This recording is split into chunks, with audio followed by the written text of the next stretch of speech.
15 जून है आज। तो आज अभी भगवान कल जो बताया था ना, संग्रह एंड कर्म प्रेरणा। तो प्रवर्तक एंड कर्म के आश्रय वर्णन किया गया था। अ, तो अभी हर चीज को त्रिगुणात्मक दृष्टि से देखा गया है। जो कर्मों का प्रेरणा अंश है, ज्ञाता ज्ञेय, वो भी 3 प्रकार है। और जो संग्रह, वो भी 3 प्रकार है। तो ये भगवान बताना चाहते हैं। 19 श्री भगवान उवाच ज्ञानं कर्म च कर्ता च तथैव गुणभेदतः प्रोच्यते गुणसंख्याने यथावत् शृणुतान्यपि। गुण संख्याने, गुण संख्याने, गुणों की जो संख्या है, संख्या करने वाले शास्त्र में जो बताया गया है, कपिल मुनि, सांख्य शास्त्र तो कपिल मुनि ने दिया है। तो ये गुण के बारे में बताया, 3 गुण, सत्व रज तम, उसी से ही सब कुछ होता है। गुण संख्या न गुण शास्त्र, वो अर्थ है। गुण संख्या ने गुण भेदतः, गुण के भेद है, सत्व गुण, रजगुण, तमगुण।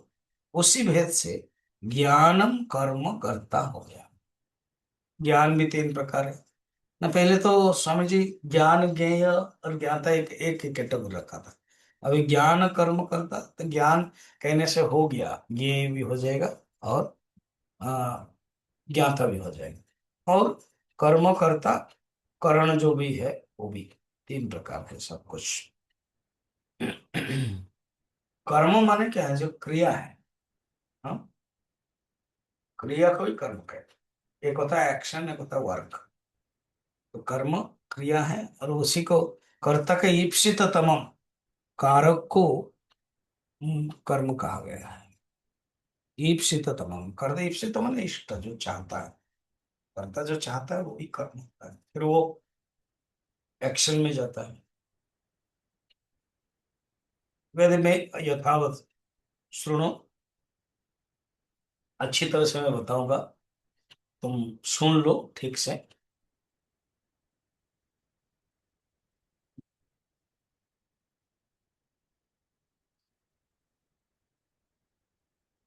वेदांत शास्त्र और सांख्य शास्त्र में थोड़ा सा फर्क है आत्मा के बारे में। वेदांत शास्त्र आत्मा एक कहता है, सांख्य शास्त्र आत्मा को पुरुष कहता है, और पुरुष अनेक है। तो इस प्रकार के भेद है। मगर जो गुणों की दृष्टि से, प्रकृति की दृष्टि से वेदांत भी स्वीकार करता है, वेदांत भी मानता है। क्योंकि कपिल जी ने कर्म माने सृष्टि के बारे में अच्छी तरह से गुणों को लेकर, प्रकृति को लेकर के वर्णन किया है। तो भगवान कहते हैं यथावत तानि अपि शृणु, मैं बता रहा हूं, तुम अच्छी तरह से सुनो और ये जान लोगे।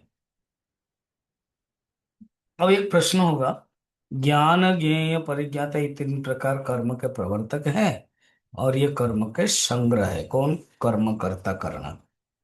तो ज्ञान कर्म करते, इन तीनों में अंतर्भुक्त कैसे हो गया है? तो मैंने बताया था आपको, ये जो इसी श्लोक में कल सिर्फ ज्ञान बताया, तो ज्ञान का अर्थ है ज्ञेय और ज्ञाता को भी अंतर्भुक्त कर लिया है। इसलिए ये प्रॉब्लम नहीं है। ज्ञान कर्म कर्ता गुणानुभेद जानने के से परमार्थिक फल प्राप्त कैसे हो जाता है? तो यस, जब हम जानते हैं तो उससे फिर परे जाते हैं। तो ये सब पहले तो बता जे, भेद पता चल जाएगा, पूरा भेद है, तो उसके बाद ही हम उससे छुटकारा पाएंगे, जान लेंगे कि मैं सात्विक, राजसिक, तामसिक नहीं, मैं तो परे हूँ, पर हूँ, ये जान लेंगे।